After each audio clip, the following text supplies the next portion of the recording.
napuspos yung mga mananampalataya, nagsalita sila ng iba't ibang wika. Kung babasahin natin sa Acts chapter 2. Amen? Nagsalita, nagsalita sila, nangarap sila, kaya nagulat yung mga tao. Ba? Di ba yung mga tao, pero bakit marunong sila sa wika natin? Ang sabi rin sa Acts chapter 2. At yun ay pinangako ng Panginoon Jesus. Sa Acts chapter 1 verse 8, basahin natin.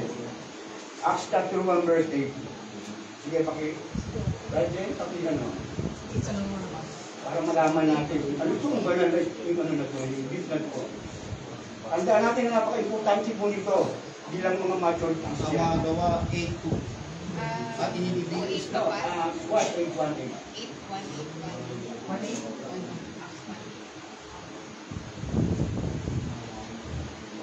Dapat tatanggapin ninyo ang kapangyarihan pagdating sa inyo ng Espiritu Santo at kayo'y magiging mga saksi ko sa Jerusalem at sa buong Judea at Samaria at hanggang sa kahuli-huli ang hangganan ng lupa. Amen. Maraming salamat po dito. So dito na ilagdasan natin, no?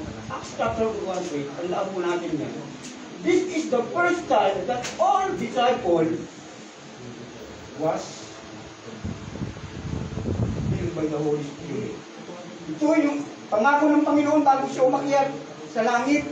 Ang sabi niya rito, kapag tatanggapin ninyo ang kapangyarihan pagdating sa inyo ng Espiritu Santo, at kayo'y magiging saksi ko sa Jerusalem at sa buong Judea, Samaria, hanggang sa kahuli-huling hangganan ng lupa. Witness, magiging witness tayo ng banal na Espiritu. Amen? Kaya itong kaloob, hallelujah, ay ipinangako ng Diyos na magitan ng banal na Espiritu. Glory to God. Kaya hindi po natin pwedeng i-ignore yung mga kaloob na ibinigay ng Diyos ng Espiritu, banal na Espiritu at ng Diyos Ama. Hallelujah. Sa bawat mananampalataya. Actually, tawag dito, pili lang yan. Hindi lahat ng mananampalataya binibigyan yan, meron ng kaloob na yan. Amen? Yan ay base sa banal na Espiritu. Amen? Namumuhay ka ng malinis. Harapan ng Panginoon. Pagkagulong ang ganyan, ipipil ka, pupulpusin ka. So ganito ang nangyari. Doon nagsimula yung ministeryo ng banal na Espiritu. Amen? At ito ay palatandaan na ikaw ay mature Christian. Amen? Hallelujah. Kaya kung hindi pa tayo napupuspos ng banal na Espiritu, hallelujah, glory to God, hindi pa tayo mature na Kristiyano. Tandaan natin ang paglilingkod sa Diyos, hindi po ito napakadali. Ang akala natin, upulan tayo, hallelujah, uuwi, balik, uwi, hindi po, meron pong layunin kung bakit ka nandito. Amen. Amen? Hallelujah. Kailangan natin mapuspos ng banal na Espiritu upang magkaroon tayo ng revival. Amen? Kasi dito sa church, natin po ilan lang meron ditong gift of the Holy Spirit. Yung nakaraan natin, love. Ang doon yung tawag dito, yung kaloob ng banal na Espiritu. Yung bunga. Hallelujah, sa Galatians chapter 5, verse 22 and 23. Ngayon, ito naman kaloob naman to. Iba yung bunga, saka yung kaloob. Yung bunga, yung ay, kaya kasi sinabing bunga, dahil yung banal na Espiritu ay kumikilos sa buhay mo. Amen? Ibig sabihin, yun yung output, yung paglilingkod mo. Amen? Ito naman yung kaloob mo. Yung kaloob na ito, ibig sabihin, base ito sa pamumuhay mo bilang isang Kristiyano. Amen? Kaya magkaiba yun. Amen? Hallelujah. Kaya dito itong pinagkakalunan ng mga mananampalataya sa Korinto. Nagpapayabangan sila. Hallelujah. So, maaari bigyan ng diin ng 1 Corinthians chapter 12 verse 1 at 11. Ang pangunahing katotohanan ng Espiritu Santo ay nagbibigay ng kapangyarihan. So, power. Amen? Sa mga mananampalataya na magkakaibang spiritual na makaloob para sa ikabubuti ng simbahan. Yung pala yun, no? Kaya kailangan natin ng gift para sa ikabubuti ng church. Amen? Hallelujah! Ang pagbibigay diin na makaloob na ito, hindi isang tanda ng spiritual na kahigitan. Ibig sabihin, pag may spiritual gift ka, kailangan ng ipagyabang, hindi. Kundi paraan ng pagpapatibay ng katawan ni Kristo. Sino ba yung katawan ni Kristo? Tayo yun. Amen, yung iglesia. Amen? So kailangan yung gift, spiritual gift sa loob ng iglesia. Yan ang dahilan kung bakit maraming church ngayon ang nawawala na lang kasi wala yung banal na espiritu. Amen? Kaya wag mo natin i-ignore yan. Hallelujah, huwag natin babaliwalain yung mga kaloob ng banal na espiritu. Kaya si Pastor kanina at saka ako nanalangin kung sa may sakit. Ay kung wala kaming kaloob noon, paano na? Amen? Kaya kailangan natin dito ng mga may kaloob. Hindi lang kami ni Pastor. Yan ay nasa pagnanasa natin. Amen? Yung kaloob na yan, dapat nasain natin yan na magkaroon tayo ng gift. Kaya sinabi niya kanina, yung gift of healing. Amen? Yung kaloob ng pagpapagaling, yung pananampalataya, at iba pa. Hallelujah. So dapat din pagbigyan din ang mga kaloob na ito ay binibigay ng malaya, ibig sabihin freely, walang bayad. Amen? Sa magitan ng biyaya ng Diyos, at hindi ito kinikita para sa nararapat. Ibig sabihin, hindi ito nakuha dahil karapat-dapat ka, kundi yan ay galing sa banal na Espiritu ng Diyos. Amen? Hallelujah. Ayun ang tanong ko, pwede pa bang mangyari ito sa panahon natin kasi ito ay sa panahon ni Apostol Pablo? Pwede pa ba mangyari ito, yung mga kaloob na tumutanggap natin? Pwede pa. Amen? Bakit? Kasi ang Diyos noon, Diyos ngayon, Diyos magpakailanman. Amen. Amen? Kaya pinaktisan na ni Pastor, kapag may sakit, patungan mo ang kamay mo, panalangin mo. Amen? Yan ang dahilan kung bakit kailangan natin ng kaloob ng banal na Espiritu. Yan ay pagpapatibay, hallelujah, sa church. Pinapatibay niya. And ibig sabihin, kung magkita pagkain, ingredients yan, pampalasa. Amen? Hallelujah. Eh, nakulang punto sa nais ko pong banggitin ngayong hapon. Hallelujah, siya po kayo medyo para akong siya, salita sa medyo bolis kong basag. Unang punto, ang spiritual na kaloob ay nagpapatunay na si Jesus ay Panginoon. Verse 1 and 3. Patayin natin. Sabi dito, mga kapatid, ngayon, tungkol naman sa mga kaloob ng Espiritu Santo, nais kong magkaroon kayong gustong kaalaman. Alam ninyo na nung hindi pa kayo sumasampalataya, kayo niligaw sa mga Diyos-Diyosan na hindi naman nakakapagsalita.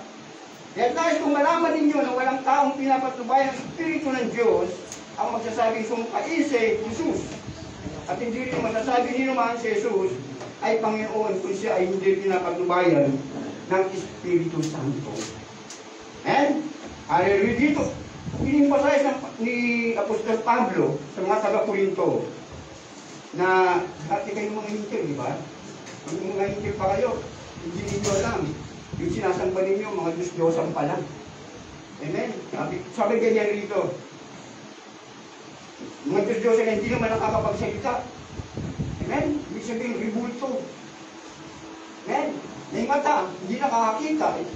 May kamay, hindi nakakagalaw. May paa, hindi nakakalakad. So ito'y sinasamba ng mga hintil. Hallelujah, na naging mananampalataya. Kaya dito pronounce ni Apostol Pablo, sabi niya rito, sumpain si Jesus at hindi rin masasabi ni naman si Jesus ay Panginoon.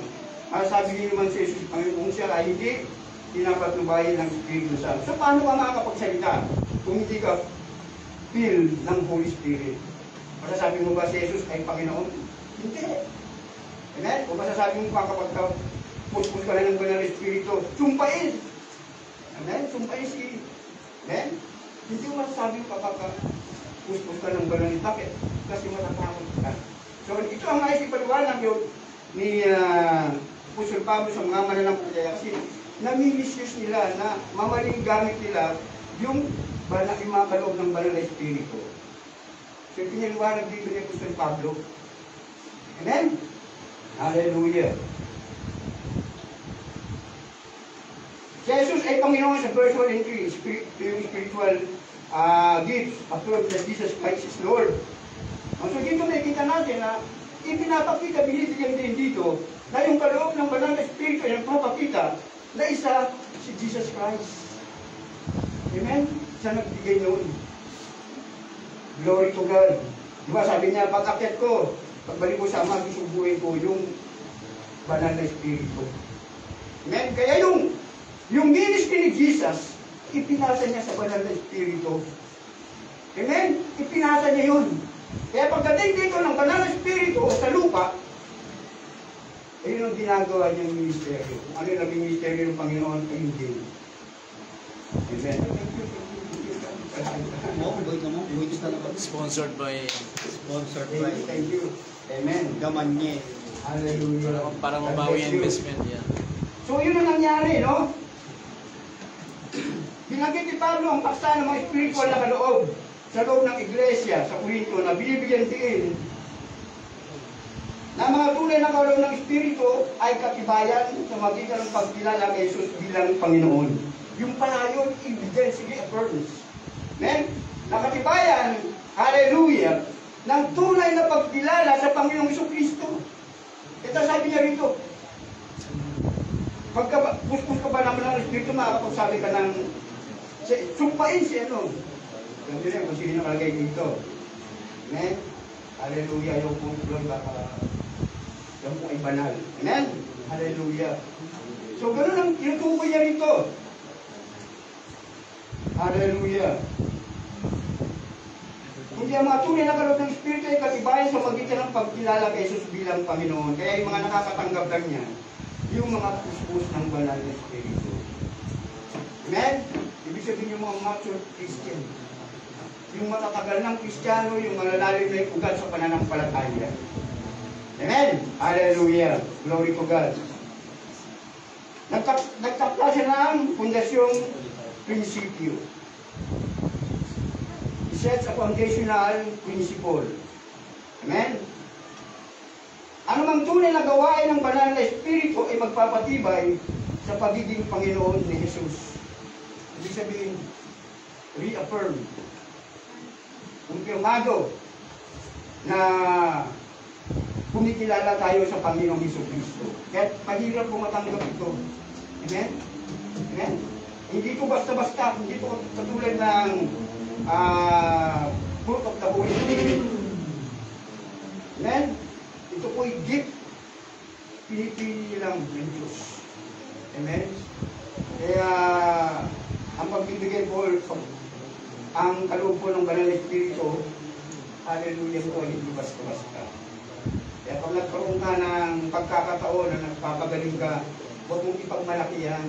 Huwag mong itaas ang sarili mo. Oh, napakagaling ko yung ano, hindi ganun. Amen?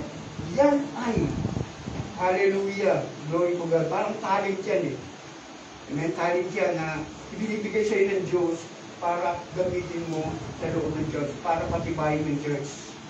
Amen? Kasi sino pa magpapagaling kung wala pong healing? Amen? Kami lang ba ni Pastor? Eh paano pag nawala na kami ni Pastor? Amen? Amen? Hallelujah. Mayroong mga susunod dito, pero dapat nasain niyo yan. Amen? Hallelujah, nasain niyo yan. Hallelujah, glory to God. Kasi, glory to God. Yung mga minor na pananak, yung mga minor na sakit, kayang-kayang yan, sa pangalan ng Panginoon Jesus. Pananampalataya. Amen? Dahil ganyan. Na ano ba, napapalipat mo yung bundok? Kung meron kang pananampalataya na katulad ng buti ng mustasa. Amen? At higit sa lahat, kailangan banal ka, malinis ka sa hanapan ng Diyos. Amen? Kapag hindi ka magpupukos, hindi ka bibigyan ng makitong kaloob kapag ka namumuhay ka sa kasalanan. Amen. Amen! Hallelujah! Glory to God. Kaya yung mga meron pong mga ganitong kaloob, sila po yung mga tao na pinili talaga ng Diyos. Amen? Ito po yung nangyari dito. Kaya nung sila po may puspos ng banal na Espiritu, meron dito na puspos ng banal na Espiritu. Walang gaano nagpapaliwanag, paano ba gamitin to? Sino problema yung mga mananampalataya? Nag-away-away sila hanggang sa nagkaroon ng division. Amen? Kasi may mga nagpapagaling, may maraming naliligtas. Ang galing ko Dahil sa akin, grabe, marami nang naligtas ng mga mananampalataya. Pinagpapagalingan sila. Ito ang naging problema, kaya sinabi ni Chloe, yung babae ng mananampalataya dito sa Corinto. Sinabi niyo yung problema na kay Apostol Pablo. Kaya nag-response ka agad si Apostol Pablo kasi nababahala siya. Amen? Na mawala yung church na to. Amen? Dahil sa division, yung quarrel. Ang kontekstong ito ay mahalaga para sa pag-unawa sa kasunod na talakayan sa mga kaloob ng Espiritu. Hallelujah! Sa kabanata. Ang simbahan sa Corinto habang masigla o vibrant at likas na matalino ay nakakaranas ng mga isyo sa maling pagganit at hindi pagkakaunawaan ng mga spiritual na kaloob. So, hindi nila alam kung paano gamitin, kung paano i-apply. Yung mga kaloob na yun. Amen? Sa atin dito. Mangyayari yan. Sa ayaw mo sa gusto, mangyayari yan. Hindi yan mapipigilan. Amen? At kapag nagkaroon ng mga ganyang tawag dito, kaloob, ibig sabihin, pinili ka ng Diyos. I-practice mo yan. Amen? Hallelujah. Nasaan mo yan? Hallelujah. Ipagkakaloob yan ng Diyos sa iyo.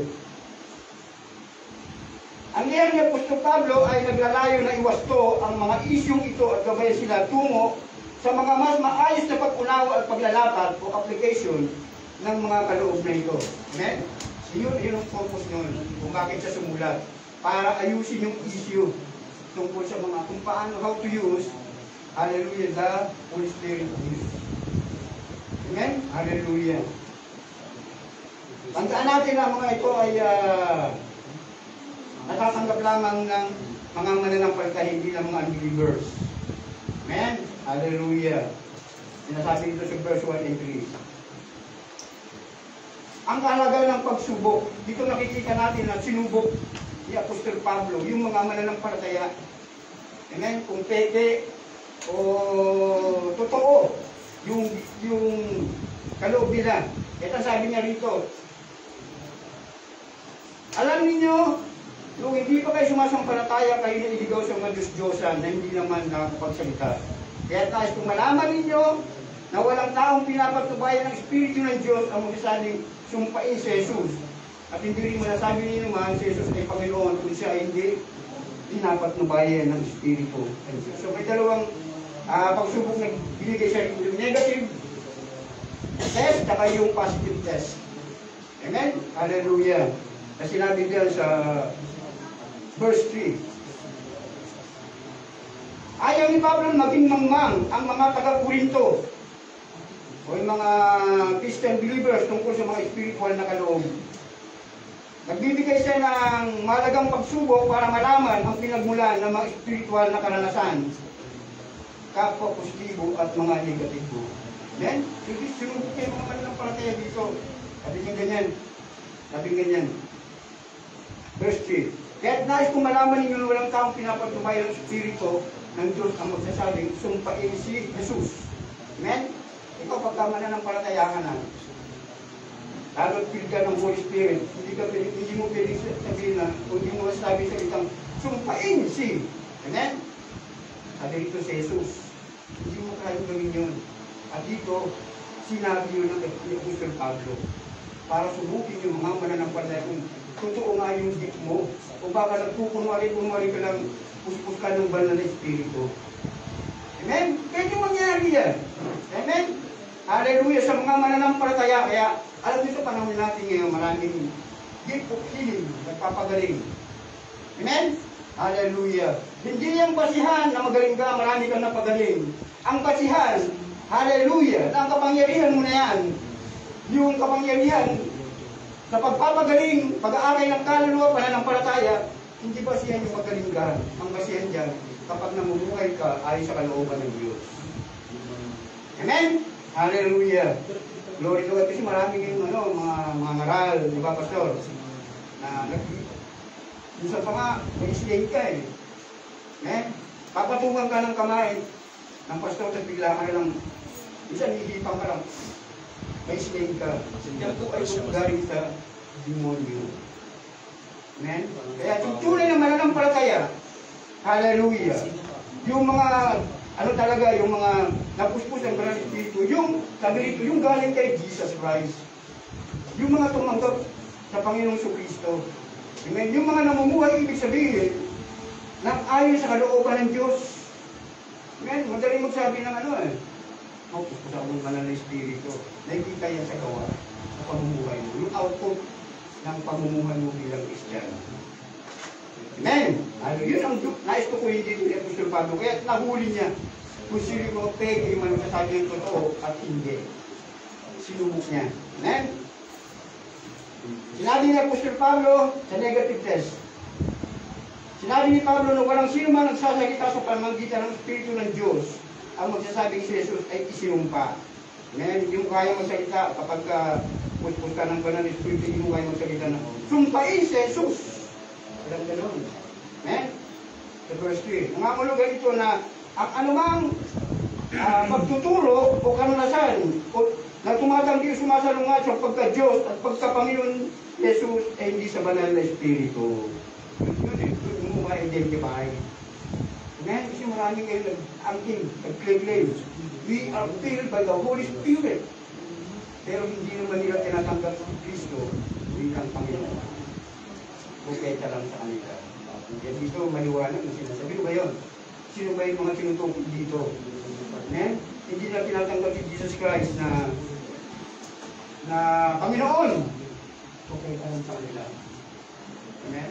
So, maliwanag dito na yung Espiritu na nasa kanila, yan po ay hindi galing sa Diyos. Amen? Hallelujah. Ano sinasabi dito? Glory to God. Ang positibong pagsusulit naman, yung positive test. Sa kabaligtaran, ngunit idinit ni Pablo na walang sino mang makapagsasabing si Jesus ay Panginoon maliban sa magitan ng banal na Espiritu. Amen? Kaya pag wala yung banal na Espiritu sa iyo, hallelujah, hindi ka pwede magsabi na si Jesus Christ ay Panginoon. Yan ang ebidensya na ikaw ay nakay Kristo. Amen? Kaya mapalag sa kayo. Naniniwala tayo na si Jesus Christ ay Panginoon. Amen? Hallelujah. Glory to God. Hallelujah. Glory to God. Kaya mabilis kayong mabuti sapagkat ito po ay para sa kabubuti. Hallelujah. Ng church. Amen? Mabubuti ng church po ito. Hindi po natin ito tinatalakay para sa sarili lang natin, kundi para sa church lahat yan. Maunawaan natin. Ngayon yung mga peke na mga gift. Maraming yung naglalabasan na. Kaya, ang sinasabi dito na, darating ang panahon na maglalabasan yung mga false prophet. Amen? Kaya, ito po ipabalag yung Apostol Pablo. Kaya, ikinubig niya rito, yung mga mananampalataya ng Korinto. Amen? Hallelujah. So, binibigyan din dito na ang isang tunay na pagtatapat kay Jesus bilang Panginoon ay bunga ng gawain ng banal na Espiritu. Yun, amen? Kaya, napakaganda po, napakabuti po ng Panginoon sa atin. Kaya, 100% po, yung church na napuntahan natin, totoo po. Amen. Amen. Happy, kasi pinapractice dito yung sinasabi sa Biblia. Amen? Hindi po tayo makasarili dito. Binibigay natin yung the best para sa Panginoon, sa kaluwalhatian ng Diyos at mapalakas yung iglesia. Kasi kung wala po dito mga kaloob na yan, wala lang, ignorante yung mga mananampalataya. Wala lang, okay lang, ganun lang. Palakpakan, kanta, okay rin. Amen? Kaya yan binigay dito para palakasin, patibayin yung simbahan. Kaya napakalaga po yan. Amen? Hallelujah. Hindi pa sa panlabas na pagpapahayag o diyan external manifestation. So binibigyan ni Pablo na ang mga panlabas na pagpapakika ng spiritual na karanasan. Ibig sabihin yung mga peke pagpapagaling, spiritual gift, tulad ng kalugod-lugod ng mga kalagayan o makapangyarihan pagpapakita o paghahayag ay hindi sapat na katibayan ng tunay na espiritualidad. Ngayon kayo mga marami nag-perform ng mga himala. Huwag po tayo basta maniniwala. Amen. Binigyan tayo ng Diyos ng discerning of the Holy Spirit, of the Spirit. kung paano, kung nababasa natin kung yun nga ay galing sa banal na Espiritu. Amen? Hallelujah. Hindi yan sa banal na Espiritu. Pag ikaw pupus ka ng banal na Espiritu, unang-unang magiging identity sa'yo, tahimik ka. Amen. Tinitignan mo lang yung tao. Pinakikiramdaman yung Espiritu mo. Hallelujah. Amen? Ayun yun eh, no? So, ganun yun. So, ang malagang salik o ay ang pagpapatibay kay Jesus bilang Panginoon. So, yun yung pinaka number 1 points natin. Pinapatibay dito na yung mga belief na yun, yung gano'n na tinatanggap ng mga tao, ay galing kay Jesus Christ. Amen? Paglapot ng pagsubok ngayon, ang prinsipyong ito ay nanatiling may kaugnayan ngayon kapag nakatagpo ng mga spiritual na pag-aangkin o mga karasan dapat suriin ng mga mananampalataya kung sa uli ay humahantong sila sa higit na pag-unawa at pagpapahalaga kay Jesucristo bilang Panginoon. Yun eh. Amen? Ma-identify mo isang tunay na mananampalataya na puspos ng banal na Espiritu kapag mayroong pagpapahalaga. Amen? Hallelujah. Pero kung wala pong pagpapahalaga kay Jesus Christ, hindi po yan tunay na kaloob ng banal na Espiritu. Hindi kayabangan lang. Amen? Hallelujah. Mag-ingat po tayo. Ito po yung nililinaw ni Apostol Pablo. Ayaw niyang maging mangmang sa paggamit ng mga kaloob ng banal na Espiritu, yung mga taga-Korinto. Amen? Ikalawa, diversity of gifts. Amen? Yung pagkakaiba-iba ng mga kaloob. Basahin natin sa 1 Corinthians 4 and 6. 4 and 6. Sige, pakitas. 4 and 6. 4 and 6, ha? Iba't iba ang mga spiritual na kaloob, ngunit iisa lamang ang Espiritong nagkakaloob ng mga ito. Iba't iba ang paraan ng paglilingkod, ngunit iisa lamang ang Panginoong pinaglilingkuran. 6. Iba't iba ang mga gawain inaatas, ngunit iisa lamang ang Diyos na kumikilos sa mga taong gumagawa ng mga ito. 6 lang. Tama na yan. Thank you. Sabi na ngayon, Lisa, thank you. May God will bless you. So yun yun, no? Diversity of gifts. Ang pagkakaiba-iba ng mga kaloob. Dito sa talatang 4:6, binibigyan din ni Pablo ang pagkakaiba ng spiritual na kaloob sa loob ng pagkakaisang komunidad ng mga Kristiyano. Ngayon, ibig sabihin, may kanya-kanya tayong gift. Amen. Amen? Hallelujah. Ano ba yung gift mo ngayon na natanggap sa Panginoon? Nananalangin ka ba sa may sakit? Nag-aaral ka ba ng kaluluwa? Yung pananampalataya mo ba very stable? Hallelujah, glory to God. Ano ba yung kaloob na ibinigay sa iyo ng Diyos? Amen? Dahil dito, mababasa natin dito, tatlong persona nandito yung Trinity. Amen? Holy Spirit, si Jesus Christ, yung Panginoon, at yung Diyos Ama. Kung masahin natin. Siya, nandyan ata. Para maano natin. Here. First, bali din, pakialam. Verse 4, iba't ibang yan. Iba't ibang spiritual na kaloob. Ngunit isa lamang spiritual ng kakaloob ng mga ito. Iba't iba ang paraan ng paglilingkod. Ngunit isa lamang ang Panginoon. Jesus Christ yan. Pinagdilingkuran. Iba-iba ang gawain Diyos. Inaatas. Ngunit isa lamang ang Diyos na kumikilos sa mga taong gumagawa ng mga dito bilang yung tatlong persona. Yung Trinity. Ibig sabihin, involved yung tatlong persona sa pagkakaloob ng banal na Espiritu. Amen? Hindi yan basta-basta. Kaya kung nami-misinterpret natin kung paano ito gamitin, kapatid, magsisi ka. Amen? Hallelujah. Kumpirmado. Ang sabi rito, sa verse 3, kaya nais kung malaman ninyo na walang taong pinapagtubay ng Espiritu ng Diyos. Ang magsasabing sumpain si Jesus at hindi naman sabi naman si Jesus ay Panginoon kung siya hindi pinapagtubay ng Espiritu Santo. Iba't ibang spiritual na kaloob, ngunit isa lamang Espiritu nagkakaloob mga ito. Iba-ibang paraan ng paglilingkod, ngunit isa lamang ang Panginoon. Sino yung Panginoon ay Jesus Christ na pinaglilingkuran. Iba-iba ang mga gawain, ngunit isa lamang ang Diyos na kumikilos sa mga taong gumagawa ng mga iyon. So So dito makikita natin, hindi natin pwedeng i-deny yung Trinity. Ibig sabihin, isang Diyos, tatlong persona ang nagbibigay, nagkakaloob ng gift. Amen? Hallelujah, hindi dapat natin ito niloloko. Ito po'y sagrado, ito po'y banal.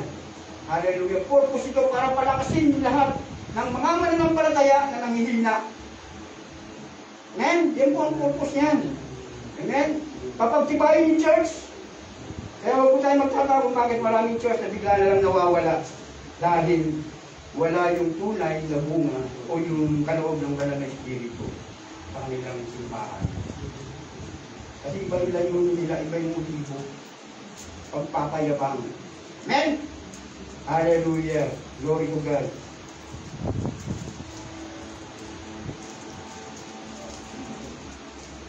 Sa unang Korinto 12:4 sa bibigyan din ni Pablo ang pagkakaiba-iba ng mga spiritual na kaloob sa loob ng pagkakaisang komunidad ng mga Kristiyano, yung community, church community.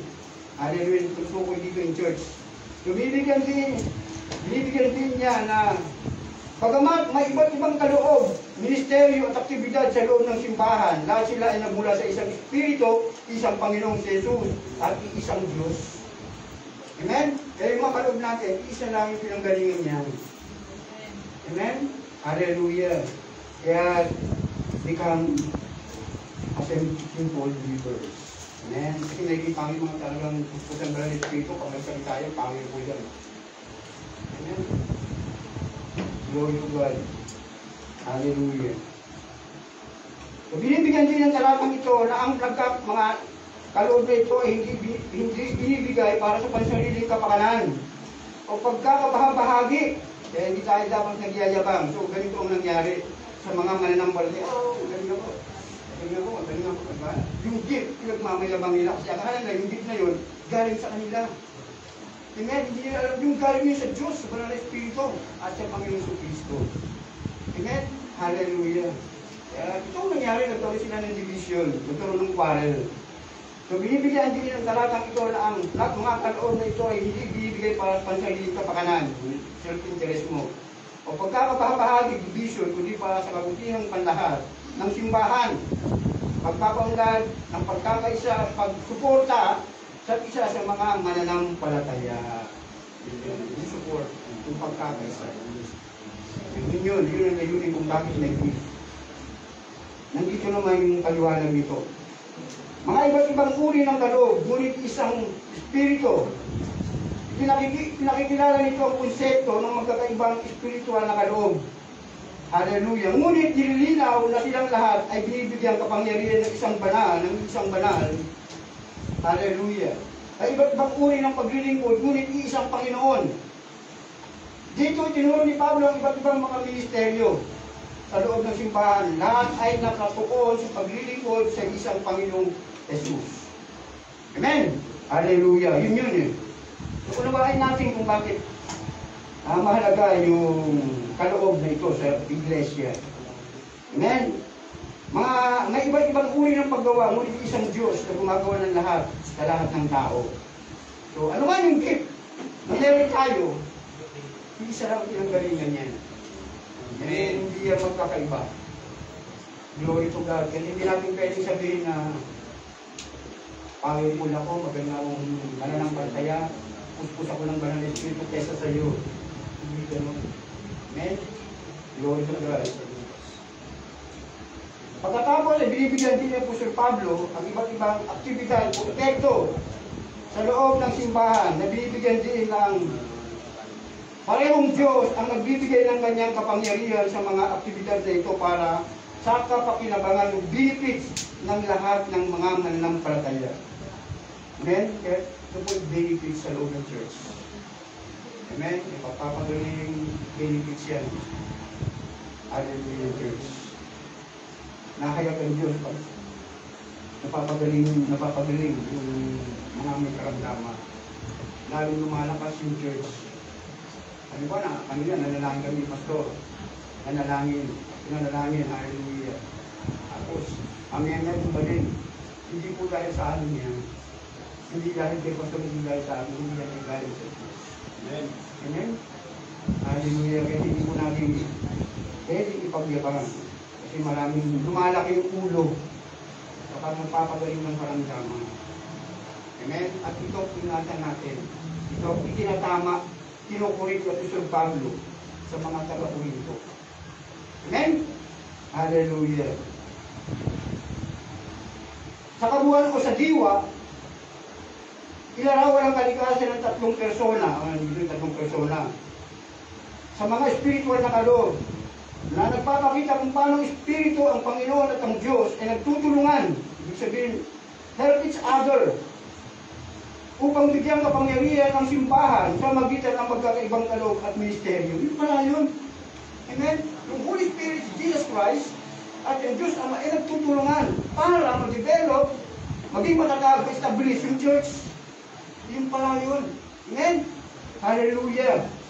Ang ilang mga interpretasyon ng talatang ito ay naugnay sa pagkakaiba-iba na ito sa pagkakaisa ng tatlong persona, Trinity, kung saan ang bawat persona ng Panguluhang Diyos, yung tinatawag ng Godhead, ay gumaganap ng isang nakatanging papel sa magitan at operasyon ng mga spiritual na kaloob. So meron silang kanya-kanyang operasyon.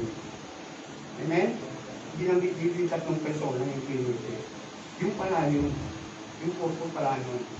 Yung impact nila, yung power nila pinagsama-sama, pero iisa lang ang pinagalingan nun. Diba naniniwala naman kayo na si Jesus Christ, si Diyos Ama, si Jesus Christ, yung Holy Spirit. Amen? Saan yung mababasa sa Biblia? Hallelujah. Na yung banal na Espiritu, habang nag-minister si Jesus Christ, ay nag-minister din. Wala. Wala kayong may kita. Nag-ministeryo lang ang Holy Spirit nung umakyat si Jesus Christ. Kung sabi niya, susukuin ko yung mga alim, yung banal na Espiritu. Amen? So, nung mawala na si Jesus Christ, yun, doon nagsimula yung pagbiministeryo ng banal na Espiritu. Kasi may kanya sila yung takgang panahon. Yun eh. Amen? Hallelujah. Kaya magkakaiba yung ano nila. Pero iisang Diyos lang sila. Glory to God. Ikatlo, Holy Spirit gifts are for common. Amen? Hallelujah. Ang mga kaloob ng banal na Espiritu ay para sa pangkalahatan, kabutihan ng simbahan. Hindi para sa ating person. Common good of the church. Kasi kabubuti ng iglesia. Amen? Kaya pagka meron kaloob na ganyan, huwag natin pangangalanda ka na puspus ako ng banal na Espiritu, ako nagpagaling kay brother, sa anak ni brother, sa anak ni sister. Hindi ganun. Amen? Hindi para sa ikabubuti ng iglesia. Not for ourselves, but for common good of the church. Yun eh. Amen? Sa talatang 7:11, basahin natin. Sige, pakiplas, brother Jay. 7 hanggang 11. Last, ano na ito, last point.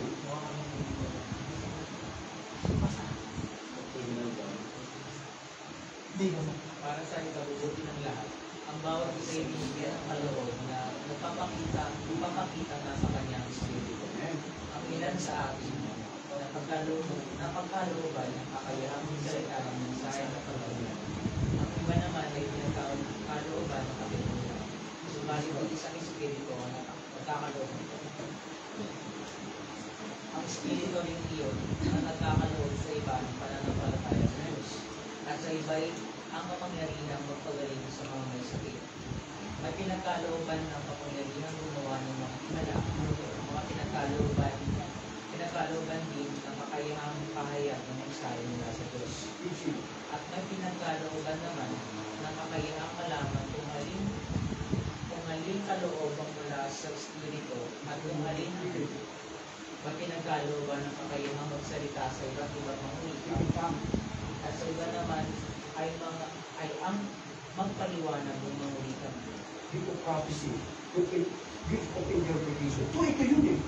So, Holy Spirit gift are for common good of the church. So, ito, binigay ito ng Diyos, binigay ito ng banal na Espiritu, binigay ito ng Panginoon Jesucristo para sa ikabubuti nino.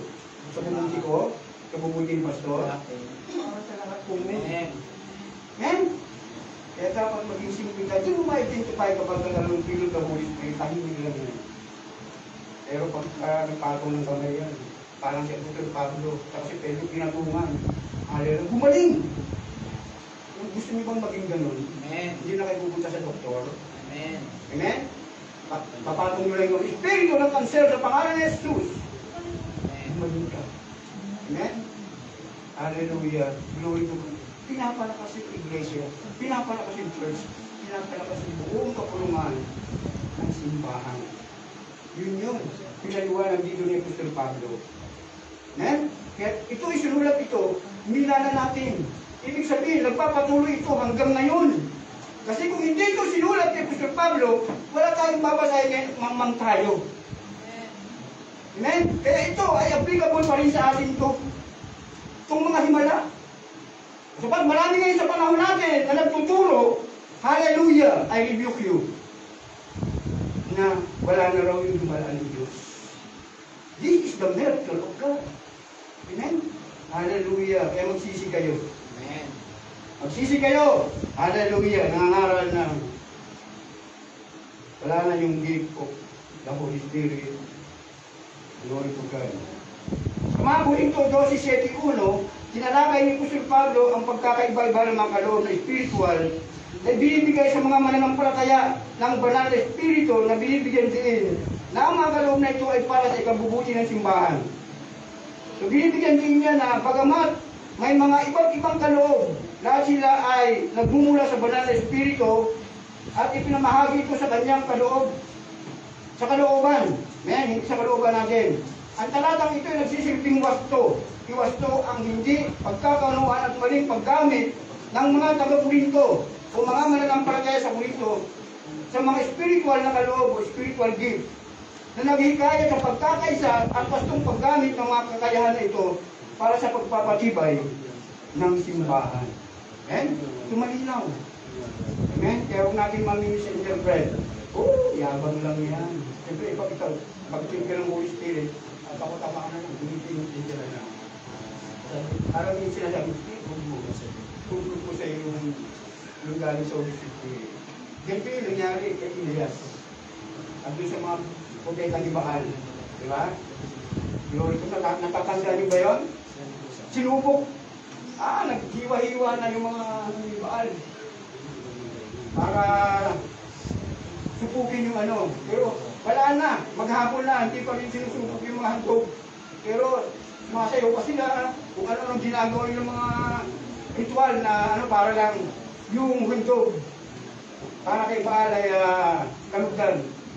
Walang nangyari. Pero itong si Elias, nanalangin lang sa Panginoon. Tapos bumaba doon sa yung apoy. Yung Holy Spirit. Sinuspos. Hallelujah. Yung handog ni Elias. Amen? At ito makikita natin, ma-identify natin kung sino talaga yung tunay na binibigyan ng kaloob ng banal na Espiritu. Amen? Glory to God. Pagkakaiba-iba ng mga kaloob, diversity of the gifts. Isinulat ni Pablo ang iba't ibang kaloob kasulad ng mga salita ng karunungan, word of wisdom, salita ng kaalaman, word of knowledge, pananampalataya, faith, pagpapagaling, healing, himala, miracle, panguhula, prophecy, pagkilala sa mga espiritu o discerning of the spirit, pagsasalita ng ibang wika, tongue, interpretation ng wika, gift of interpretation of tongue. So ito yun, no? Pinaliwanag dito, sinabi lahat ni Apostol Pablo. Pero iisa lang ang espiritu nun. Iisa lang ang pinanggalingan nun. Kaya dito sinugay niya, bakit yung nag-aaway-aaway? Isa lang naman espiritu ng pinanggalingan yan. Hindi yan galing sa... Kaya sabi niya rito, di ba kung tigay mo hindi, mo sumasamba kayo sa mga Diyos-Diyosan, merong magha pero hindi nakakita. Pati ba naman dito i-apply niyo yung tawag dito, yung gift of the Holy Spirit. Mga mangmang ba kayo? Diba? Sino magsasabi ng pagpuspos ka ng banal na Espiritu? Sumpain si Jesus. Amen? Kaya dito tinuwi ni Apostol Pablo yung tamang paggamit ng gift of the Holy Spirit. Amen? Hallelujah. One source. Isang pinagmulan. Ang lahat ng mga kaloob na ito ay nagmula sa banal na Espiritu, binibigyan din ng pagkakaisa ng simbahan o iglesia sa pagkakaiba-iba ng mga kaloob. So, unity. Kaya pala, yun pala ang purpose noon, para magkaroon ng unity in church. Amen? Kapag tibayin, magkaroon ng unity. Kasi nag-aaway-aaway na sila, nagpapagalingan sila. So, unity. Yun ang purpose ng kung bakit unity yan. Amen? Hallelujah. Kapag meron may sakit dito, huwag mo lang pakapin si pastor, ikaw mismo, panalangin mo yung, huwag mo lang papanalangin yung patay ang mabuhay. No? Baliw. Amen? Hallelujah. Glory to God. Bagamat meron nangyayari gano'n. But it's depend. Hallelujah. Sa Panginoon. Yung magiging purpose niya. Amen? Glory to God. Common good. Ikabubuti para sa pangkalahatan. Ang layunin ng mga kaloob na ito ay para sa kapakinabangan o benefits ng buong pamayanan o church community ng simbahan, hindi para sa individual ng kaluwalhatian o competition. Yun eh. Hindi dapat tayo ng competition. Sinasabi rito ni Apostol Pablo. Kung ano yung gift na ibinigay siya, amen? Sa kalooban ng Diyos. Amen? Kasi hindi magbabago yung sarili natin. So, tayo magiging mayabang, kaya naman, ay, hindi ka lang. Pasalamatan mo yung Panginoon kapag binigyan ka ng sunugin. Amen? Kasi bibigyan ka ang binibigyan ng gano'n. Amen? Kaya pag binigyan ka ng kaloob ng banal na Espiritu, pasalamatan mo ibalik yung kapulian sa Diyos. Soberanong pamamahagi, sovereign distribution. Ang banal na Espiritu ay namamahagi ng mga kaloob na ito ay sa kanyang pinili. Yang pinili na pala. Na nagpapahiwatig na walang sino mang mananampalataya ang nagtataglay ng lahat ng kaloob. So, pili lang talaga. At ang bawat kaloob ay mahalaga sa sarili nitong paraan. Sabi mo, tinawag ka, bigla ka lang yung pagpapagaling, pananampalataya. Yung pananampalataya mo, nagiging maganda yung, ano mo, yung output, biging example yung pananampalataya.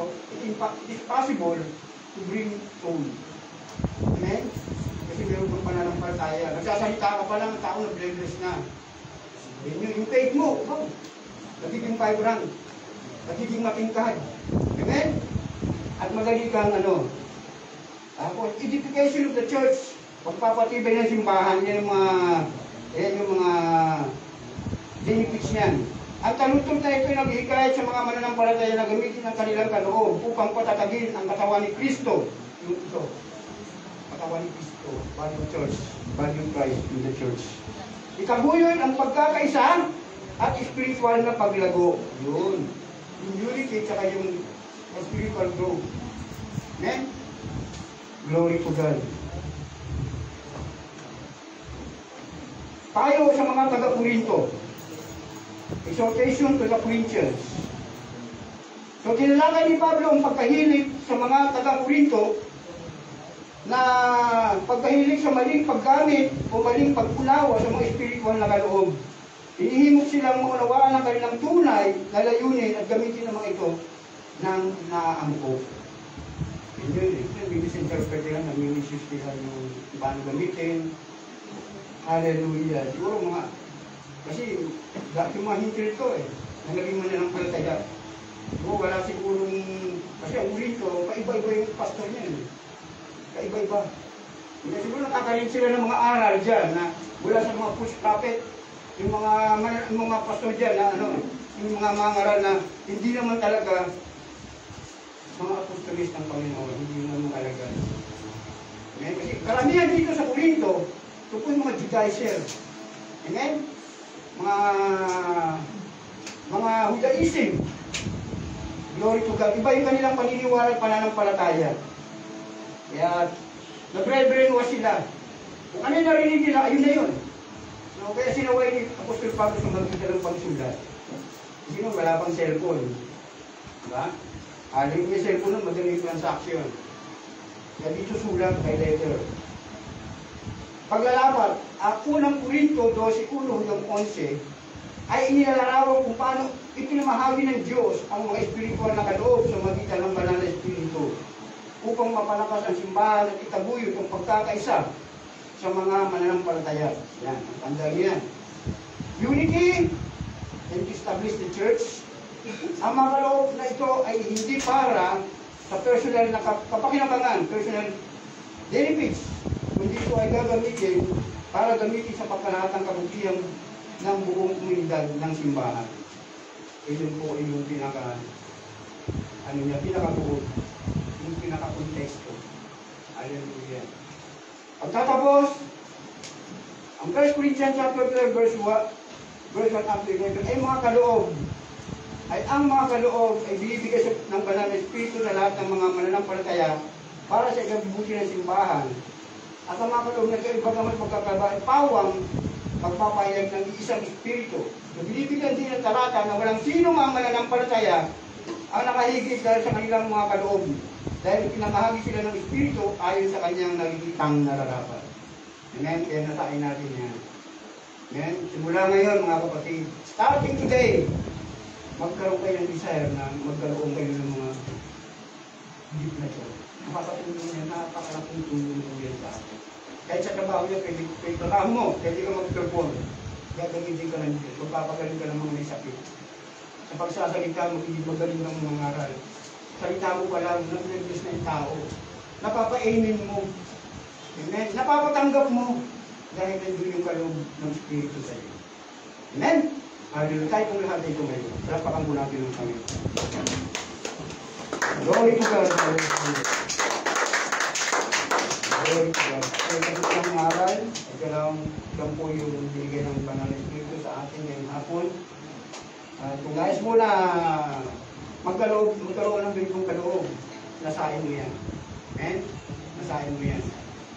Sa pagnanasan mo yan. At tinatawagan ko po yung ating mga musician, ay kuya awit na isang awitin, still. Hallelujah.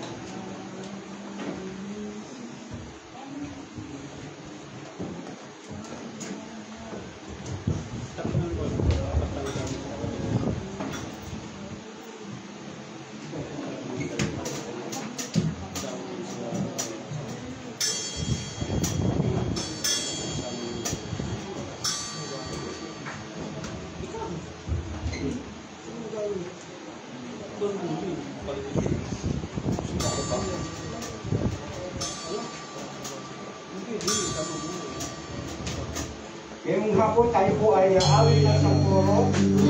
Awitin po natin ito. Hallelujah. Ayon sa ating puso para sa Panginoon. Tago po natin ang ating mga sinig. Umawit po natin ang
Lord, for the revelation that you have given in our midst this afternoon.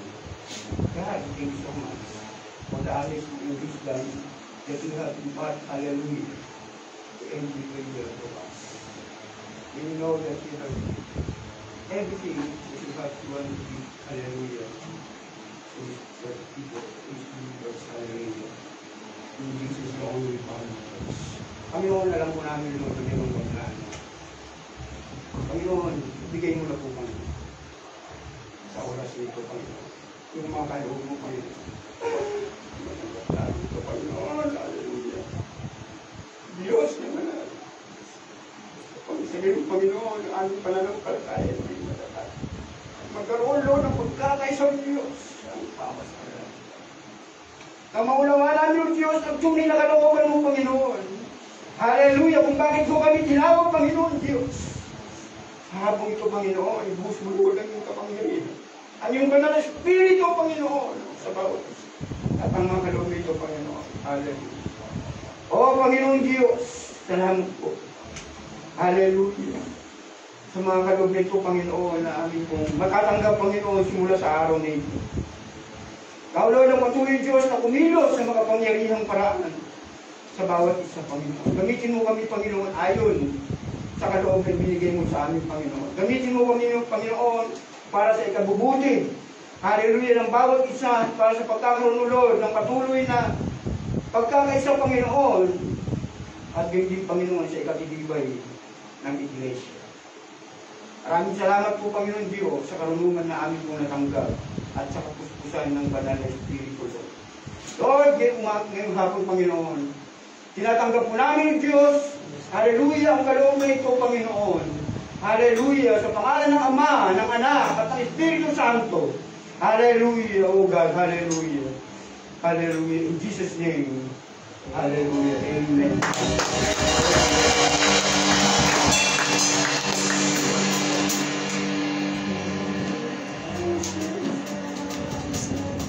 Amen. Sa ating pong closing, Bible story na may galang.